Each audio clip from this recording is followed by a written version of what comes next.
Hello my dear students, welcome back to Bright Learning App. In the last part of this chapter, we discussed law of chemical combinations, isn't it? Do you remember that? 5 important laws regarding law of chemical combination. First one is law of conservation of mass proposed by Antoine Lavoisier. Second law of definite proportion proposed by Joseph Proust. And the third law of multiple proportion proposed by John Dalton. Fourth law of gaseous volume proposed by Gay-Lussac. And the fifth one is Avogadro's law. 5 laws are very important. The name of the scientist, second one the definition, third one the illustration by using an example. These 3 ideas regarding all these 5 laws must be thoroughly study that. So let us move to the next important area, dear students, that is Dalton's atomic theory. Dalton's atomic theory. As we all know about a great philosopher, Greek philosopher, Democritus. He is first suggested that matter is made up of small indivisible particles called atoms. Okay, the concept of atom or a thought of atom is first suggested by the Greek philosopher Democritus. Okay, he has lived in BC 460 to 370 duration. He lived and he suggested that matter is made up of small indivisible particles called atoms. Okay, and the word atom is atom having the meaning indivisible. Actually, this came from the word atomio, Greek word atomio, which means indivisible. Okay, actually that is a basic idea behind this Dalton's atomic theory. Okay, the concept suggested by Democritus is the basic idea above or the behind this Dalton's atomic theory. Okay, actually further studies made by John Dalton.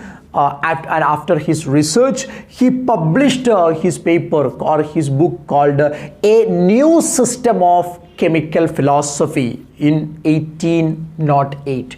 In 1808, he published that A New System of Chemical Philosophy. Okay, in that paper, he is suggesting some important theories, some important points regarding about atom or atomic theory. That is given here. It's a very simple idea. Let us go through that. First one, matter is consist of indivisible atoms.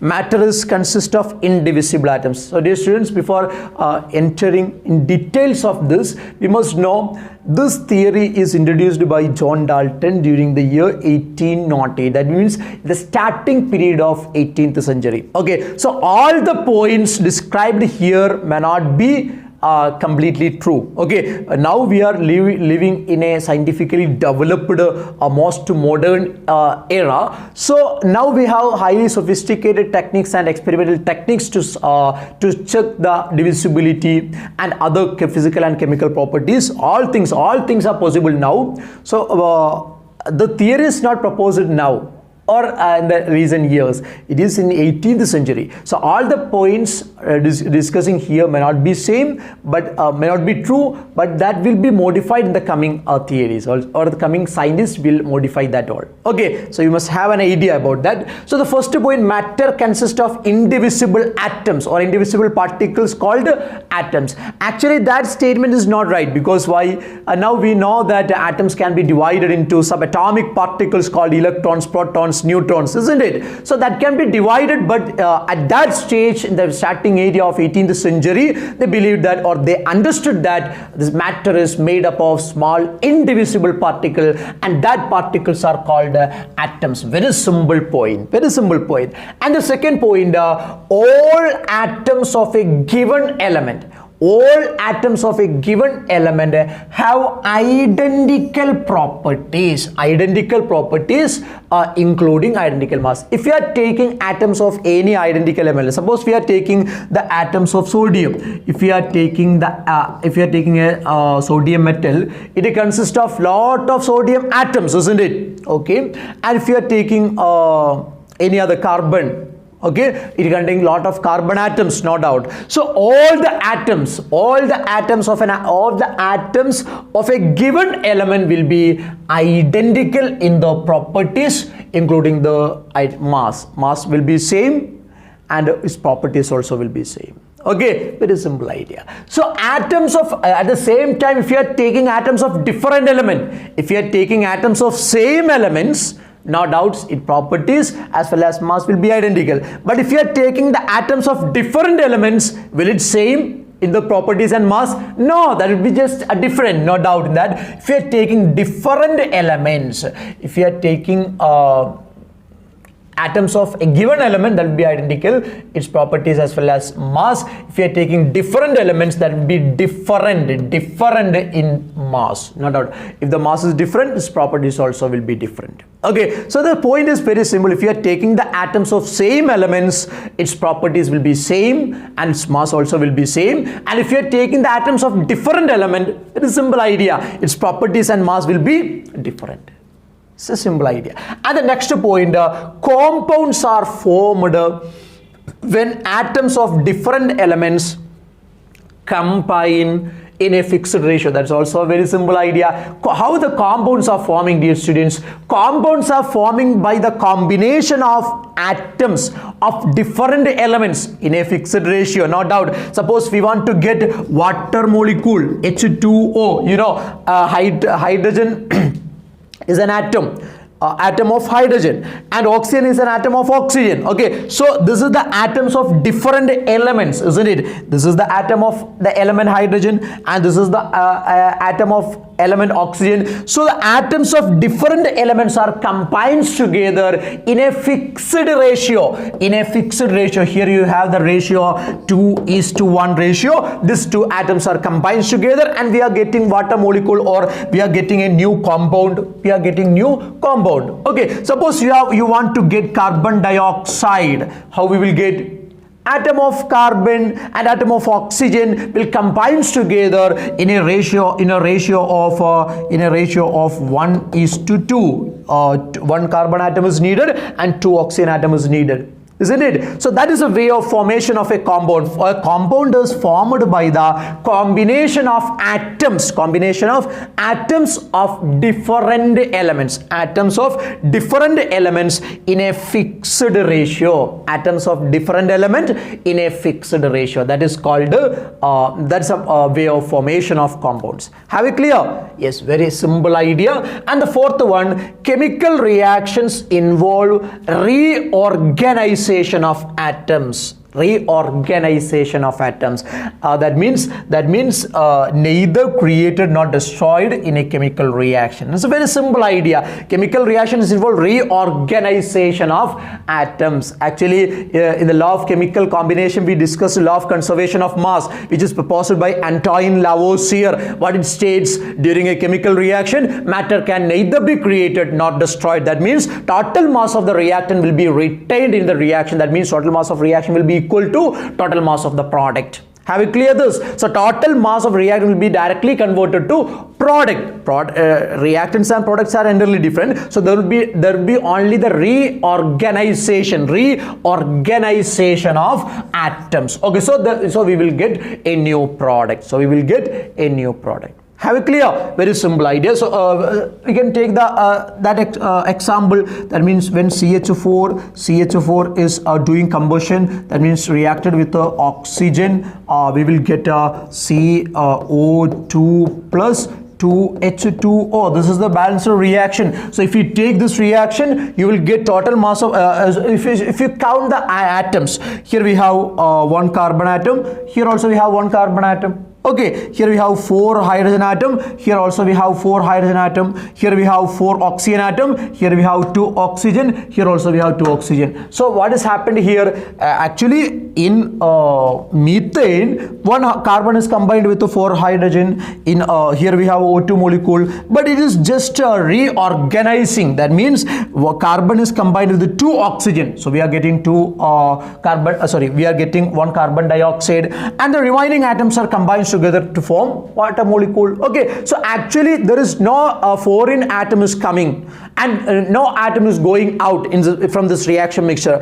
All the atoms are there but reorganizing to get the product. Okay, so very simple idea, dear students. So the first point, what is first point? Matter is composed of small indivisible particles called atoms. Okay, and the second one is if you are taking atoms of a given element, all its properties and mass will be same, and if you are taking atoms of different elements, its properties and mass will be different, no doubt. And the third point tells about the formation of a compound. You know, atoms of different elements combine together in a fixed ratio and we will get compounds. Okay, and what's the fourth point? In a chemical reaction, what is happening? Only the reorganization of atoms, so we will get new product. That means actually the fourth point underlining the concept of law of conservation of mass. That means during a chemical reaction, mass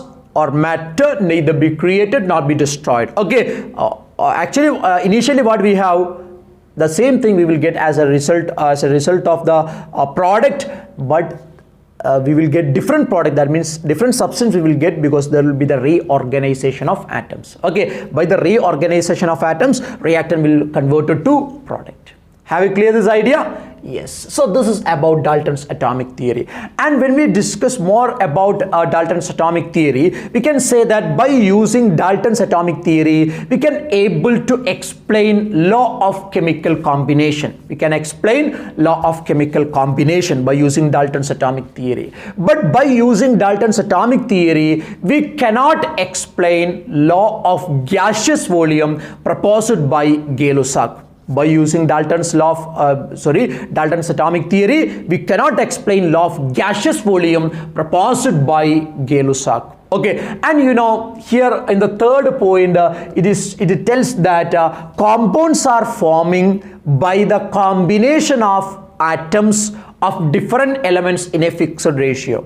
But he cannot explain, or from this atomic theory we will not get the idea why, what's the purpose of combination of atoms of different elements. You know, when the atoms of different elements are combined together in a fixed ratio, we will get a new compound, no doubt. But why? What is the purpose of combination of different atoms of different elements in fixed ratio, and what is the purpose of formation of new compounds? We cannot get the idea about the combination of different atoms from this atomic theory. Okay, we can consider this as a demerit or the limitation of Dalton's atomic theory also.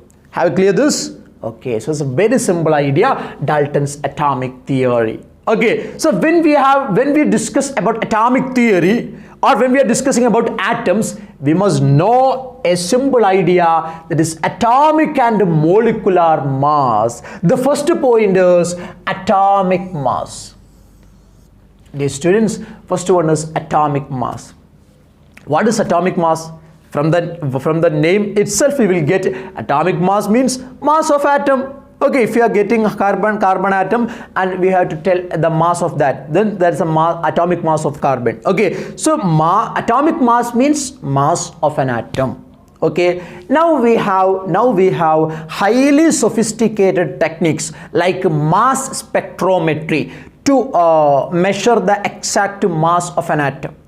But in 19th century or the last stage of 18th century, we had no such techniques to measure the atomic mass of an individual atoms, because you know, atoms, molecules, etc. are microscopic particles. We cannot see a single atom by using our naked eye, isn't it? We cannot see because that all are very microscopic particles. And in 19th century we had didn't have such a sophisticated techniques like spectrometry to measure the exact mass of an atom. Okay, so in that stage we followed relative atomic mass. Very important, dear students.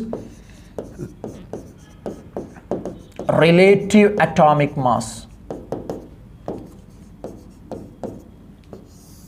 relative atomic mass. So what is relative atomic mass? Suppose if you want to measure the length,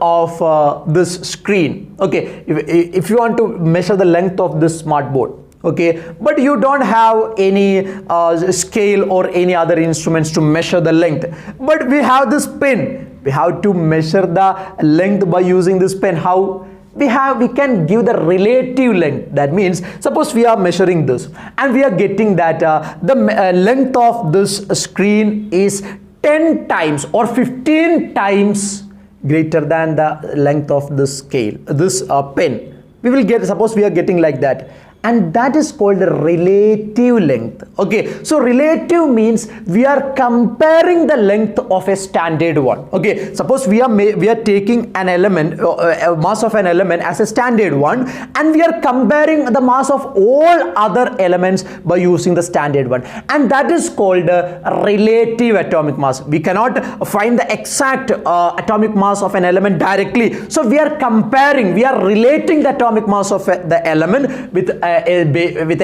standard one. That is called relative atomic mass.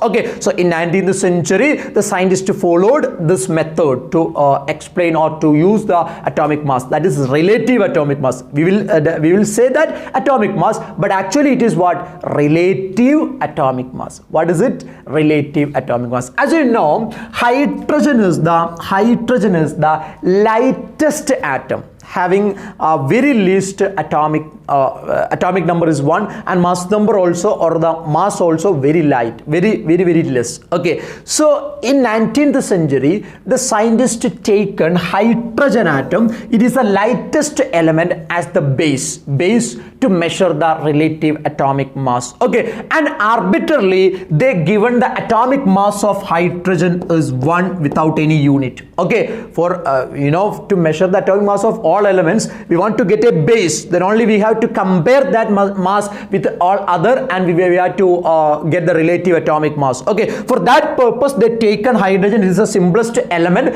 as the base to measure the relative atomic mass, and given the atomic mass of hydrogen is equal to 1 arbitrarily without any unit. Okay, up to 1961 they used hydrogen as the base to measure the relative atomic mass. But after 1961 they taken carbon 12 isotope.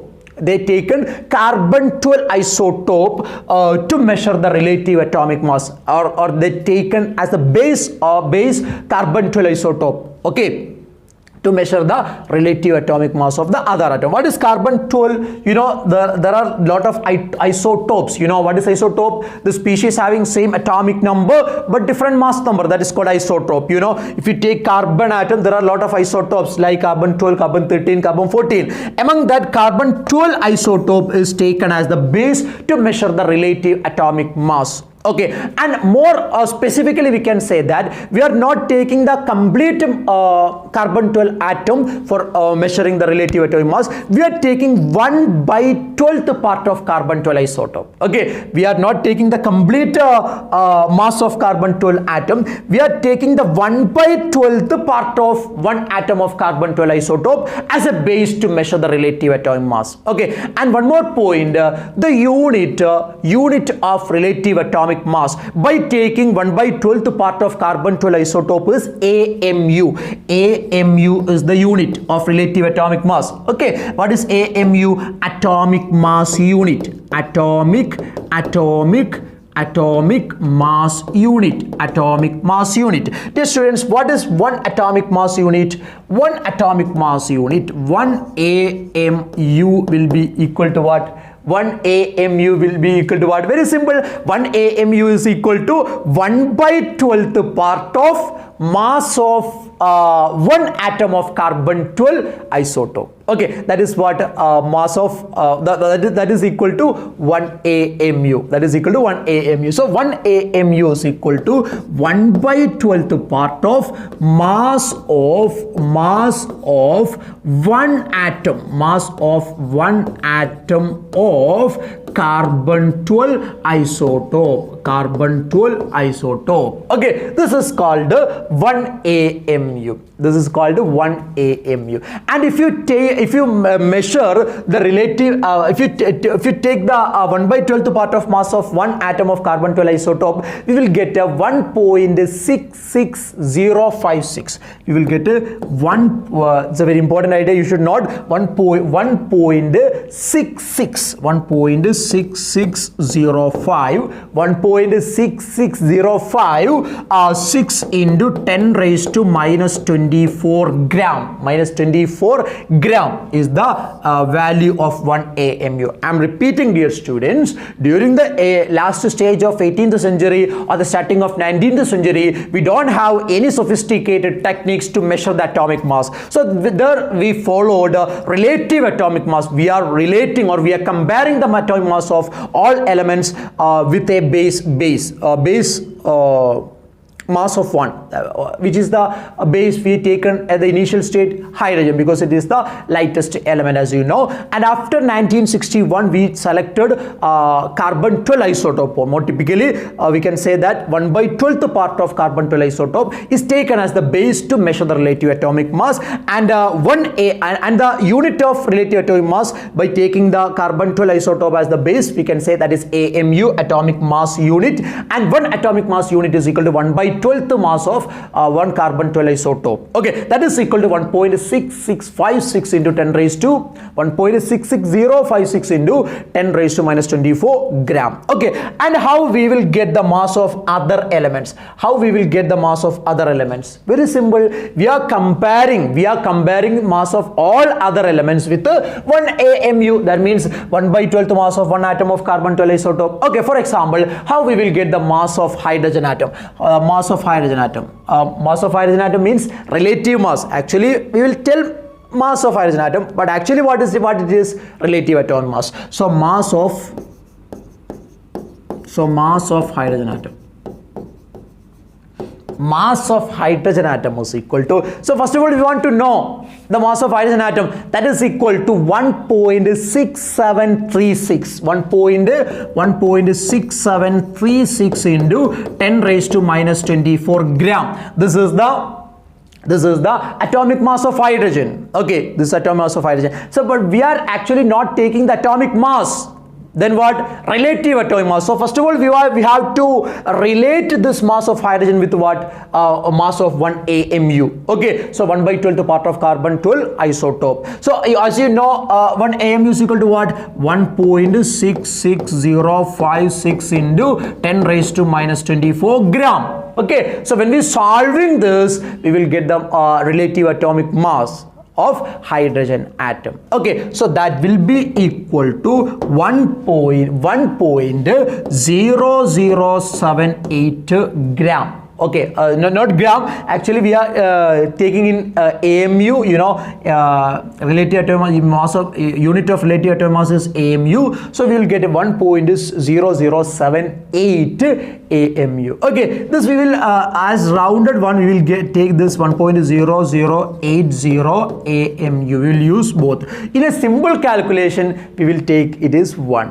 Okay, for simple calculation, we will take it as 1. Okay, likewise, if how we will get the mass of oxygen, dear students? How we will get the mass of oxygen atom?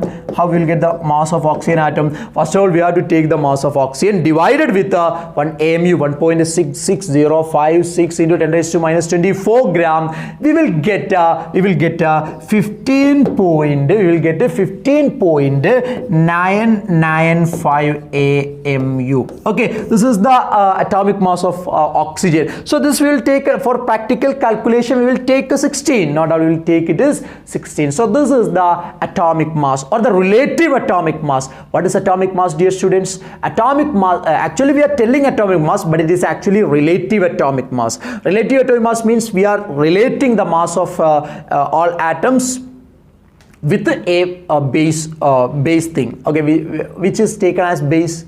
or which is taken as standard, that is hydrogen. Okay, before 1961, after 1961 we had taken 1 by 12th part of a mass of one atom of carbon 12 isotope as the base, and the unit is AMU, atomic mass unit. Okay, now instead of atomic mass we will use capital letter U, which means that is unified mass. That is also AMU is also called a unified mass. Now actually we are using U, unified mass. Okay, instead of AMU we can use U, unified mass, that is 1.0080 U. What is U? Unified mass. 15.995 U. What is U? U is the unified mass. Have you cleared it, students? Very important, we must learn very carefully.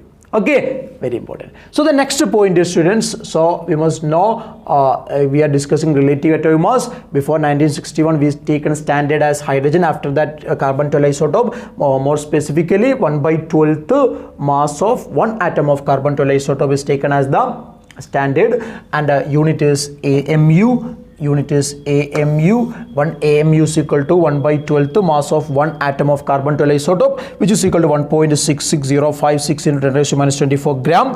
And how we will get the mass of other atoms? We are taking the mass of that atom divided by 1 AMU. That means mass of 1 by 12th part of mass of one carbon 12 atom. So we will get the relative atomic mass. This is the actually we are getting relative atomic mass. Okay, a unit is AMU, atomic mass unit. Also we will represent in U, capital U, that is unified mass. Now we are using unified mass. Okay, so clear? Yes. So now next point, dear students, average atomic mass. Average atomic mass. Average atomic mass. What is the purpose of average? We have a relative atomic mass or atomic mass, and what is the importance or the what is the relevance of this average atomic mass? You know, some elements will exist more than one state. That means that is called isotopes. You know, what is isotope? Isotope means same atoms, that means same atomic number, but it will have different mass number. That is called isotopes, isn't it? Same atomic number, different mass number. Okay, so atomic number is same, so the same atoms will exist in different isotopes. Same atoms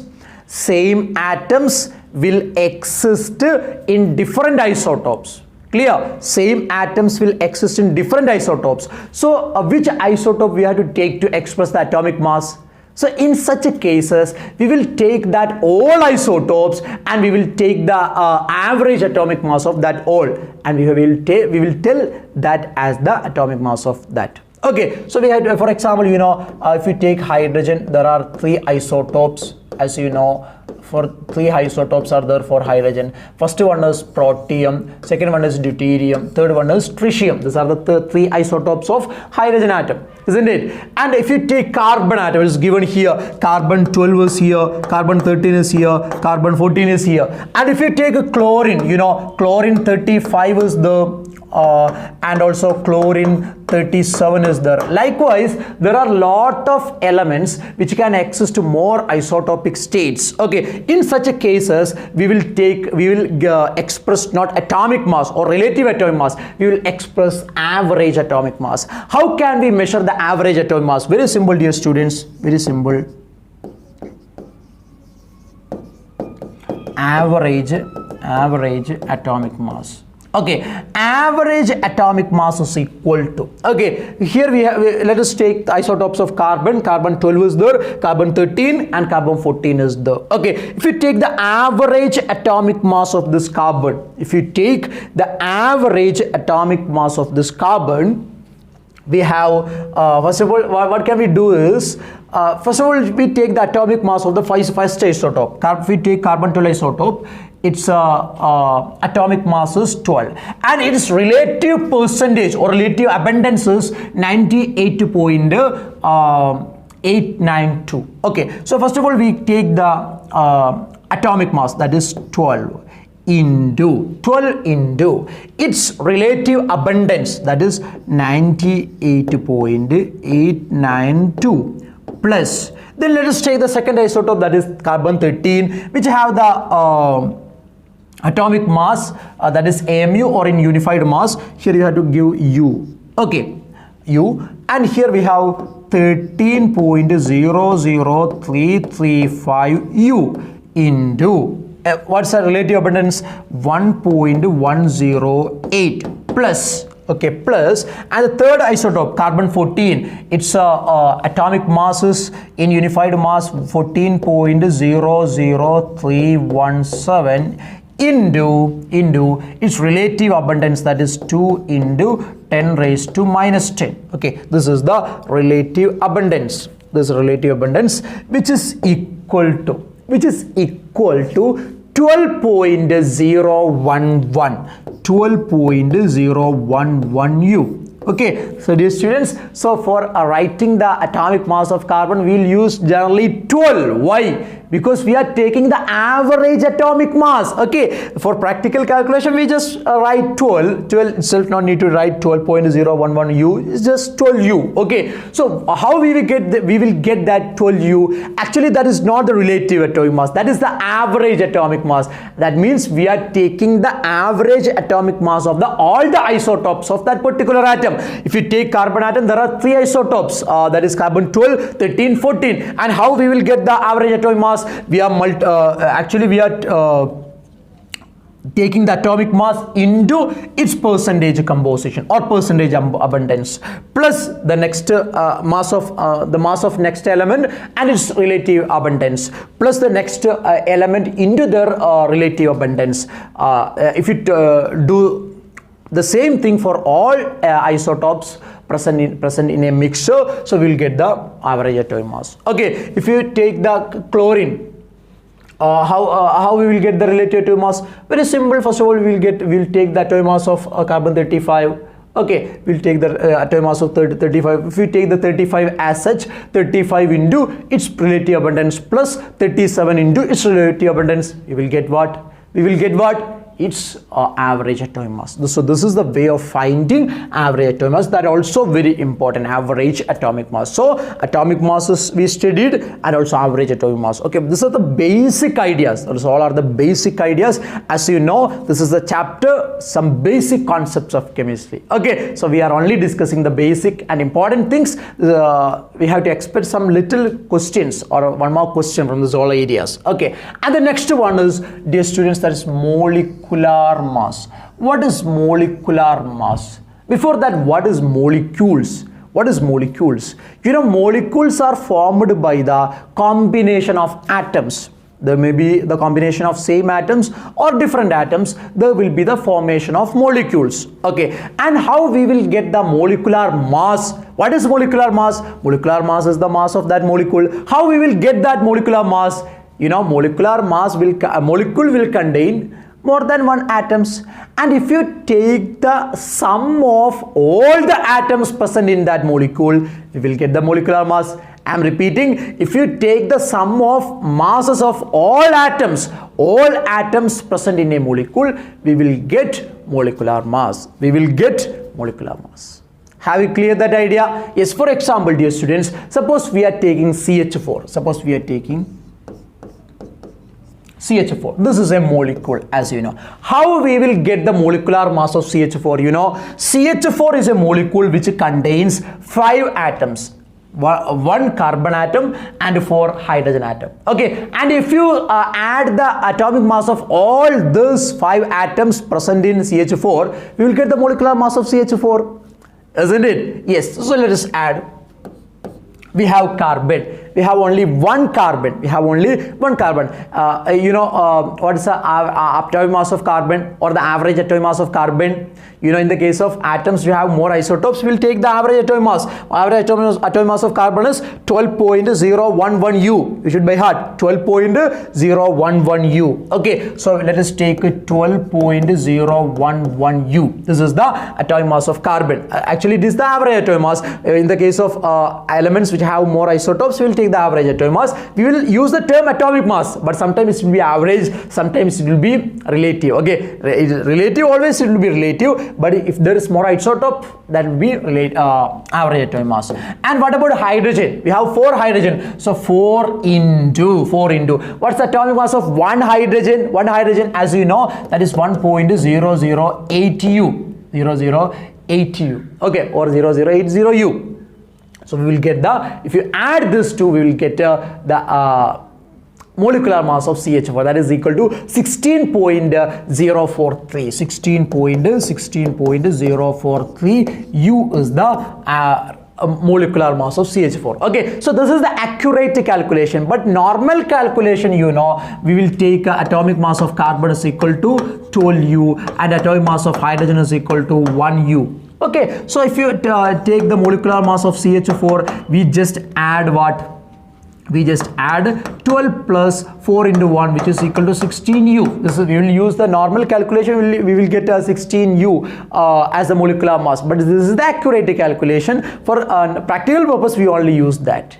Okay, so that's the case. And what for another example, if you take, dear students, H2, if you are taking H2O, okay, what will be the molecular mass? Here we have 2 hydrogen, so 2 into 1.008 plus oxygen, you know, oxygen is equal to 15.995, practically can take 16U, okay, here also U. So when we add this two, we will get 18.02U. This is the molecular mass of H2O. So molecular mass is nothing but the sum of atomic mass of all elements present in a molecule. We are adding the atomic mass of all elements in a molecule, we will get a molecular mass. We will get a molecular mass. Very simple idea, we will get molecular mass.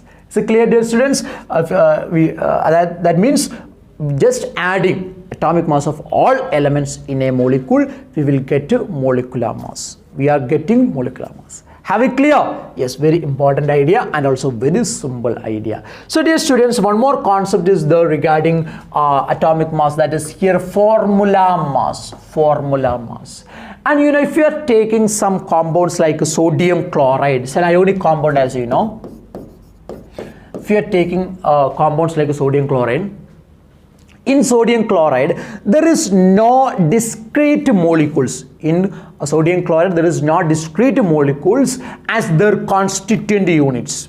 If you take carbon dioxide, CO2 is the constituent unit, you know. If you take water, H2O is the constituent basic unit in that water, isn't it? Likewise, there is no discrete molecules as the constituent unit in NaCl or in just ionic compounds. But in the case of ionic compounds, we can see positively and negatively charged entities. Positively and negatively charged entities. And there will be three-dimensional structure. You can see positively and negatively charged entities with a three-dimensional structure. Okay, if you take NaCl, you know, NaCl contains two ions. One is Na plus and second one is Cl minus. Okay, one is Na plus and the second one is Cl minus. If you actually, this is the structure of that sodium chloride. If you analyze the structure of three-dimensional structure of NaCl, you can see one Na plus will be surrounded by 6 Cl minus ions. Okay, or one Cl minus ion will be surrounded by 6 Na plus ions. That is the arrangement, three-dimensional arrangement of ionic compounds. Okay, so in such cases, to express the atomic mass or the molecular mass, we are using its formula. Okay, you know, what's the formula of sodium chloride? The formula of sodium chloride is sodium chloride. Okay, here in the case of ionic crystals like this, we are representing formula mass, not molecular mass, because here we doesn't have not discrete molecules as their constituent units. So we use formula mass instead of molecular mass. Okay, for representing formula mass, we only need the formula of the ionic compound. Okay, as you know, here we have sodium chloride. It contains a sodium and chlorine. So as you know, what will be the formula mass? Just adding the atomic mass of each elements present in this formula. First of all, we have sodium. As you know, the atomic mass of sodium is nothing but 23U. And what about chlorine? That is 35.5U. When you add this two, we will get 58.5U as the formula mass. Actually, we are calculating the formula just like calculating the molecular mass. What is molecular mass? We are just adding adding the number of atomic mass of atoms present in a molecule. Likewise, we are adding the atomic mass of each elements present in the formula, but we will use the term formula mass, not molecular mass, because we doesn't have no discrete molecules as their constituent units. So we will use the term formula mass, not what molecular mass. Okay, so this is the idea we have to remember here. So dear students, in this part we mainly discussed the Dalton's atomic theory. Very simple ideas, Dalton's atomic theory. So you know the base of this Dalton's atomic theory is matter is made up of small indivisible particles called atoms. Actually, it is proposed by Greek philosopher Democritus. Actually, in 1802, Dalton studied more about this and published his work called A New System of Chemical Philosophy. That's the name of his paper or his book. And it helped to describe or to explain more about law of chemical combination. And there are some limitations, like it cannot explain law of a gaseous volume proposed by Gay-Lussac, and also we cannot explain why the atoms are combined to form molecule. And after that we discuss atomic mass. Actually, we are taking relative atomic mass in the 19th century because there were no sophisticated techniques to calculate the accurate atomic mass. And first of all, we take a hydrogen atom is the simplest or the lightest atom as a standard one to relate. And after 1961, we taken carbon 12 isotope to take as the standard for relating atomic mass to other elements. And the unit of that is AMU, atomic mass unit. One atomic mass unit is equal to 1/12th mass of one carbon 12 atom, which is equal to 1.66056 into 10 raised to minus 24 gram. Very important. When you compare the mass of all other atom with this, we will get the relative atomic mass. And you should by heart the some values of hydrogen, oxygen, carbon, etc. And after that, we discuss molecular mass. We are taking the sum of atomic mass of all elements present in a molecule. We will get molecular atomic mass. But in some compounds like sodium chloride, there we doesn't have discrete molecules as the constituent unit. So in such cases, we will not use the term molecular mass, but we will use formula mass. And formula mass, we are just adding the atoms present in the molecular formula, and we will get the formula mass. Okay, so dear students, these are the basic ideas we will use everywhere in chemistry: atomic mass, molecular mass, everything. So it's a basic idea. Most of the things we already learned in the lower classes, even though we just refreshed that all ideas. So learn very carefully, go through the NCERT textbook, note the important points, and learn thoroughly. Okay, all the best.